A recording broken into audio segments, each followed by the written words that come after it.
ஒட்டுமொத்த இந்திய திரையுலகமே தற்போது மலையாள சினிமா உலகில் நடிகைகளுக்கு ஆதரவாக நடைபெற்று வரும் அதிரடியான நடவடிக்கைகளை பார்த்து மிரண்டு போயுள்ளனர்.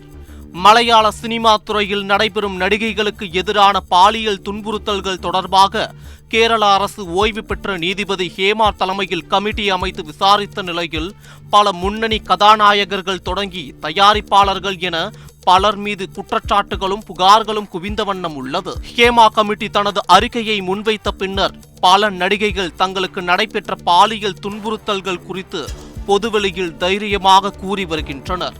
அதில் நடிகர்கள் முகேஷ் ஜெயசூர்யா, மணியன் பிள்ளை ராஜு, இடைவேள பாபு போன்ற பலர் சிக்கியுள்ளனர்.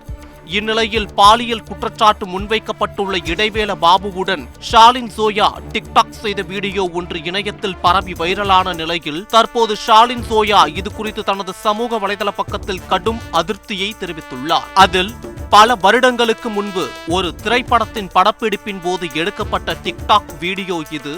இந்த பாடல் அந்த நேரத்தில் பிரபலமாக இருந்தது. மேலும் அவருக்கு அதே பெயரை கொண்டிருப்பதால் வேடிக்கையாக எடுக்கப்பட்ட டிக்டாக் வீடியோ மட்டுமே இது என்றும், இது மாதிரியான நேரத்தை பயன்படுத்தி என்னை அவமானப்படுத்துவது சைபர் அபியூஸ் என்று கூறி நான் இங்கே என்ன செய்ய முடியும், நீங்கள் சொல்லுங்கள். இதை நான் மீண்டும் தெளிவுபடுத்தினால் இந்த கொடூரமான சைபர் உலகில் நான் ட்ரோல் செய்யப்படுவேன் என்றும், பெயர் தெரியாத கொடுமைக்காரர்கள்தான் இங்கே உண்மையான வில்லன்கள், அவர்கள் அனைவரையும் நான் வெறுக்கிறேன் என்று தனது அதிருப்தியை வெளிப்படுத்தியுள்ளார். பிரபல யூடியூபர் டிடிஎஃப் வாசனின் பெண் தோழி ஷாலின் ஜோயா பல மலையாள திரைப்படங்களிலும் தமிழில் 2016ஆம் ஆண்டு வெளியான ராஜா மந்திரி, கடந்த 2023ஆம் ஆண்டு வெளியான கண்ணகி படங்களில் நடித்து தற்போது பிரபல நகைச்சுவை சமையல் போட்டி நிகழ்ச்சி மூலம் பிரபலமானவர் என்பது குறிப்பிடத்தக்கது. செய்திகளை உடனுக்குடன் தெரிந்து கொள்ள உடனே சப்ஸ்கிரைப் பண்ணுங்க.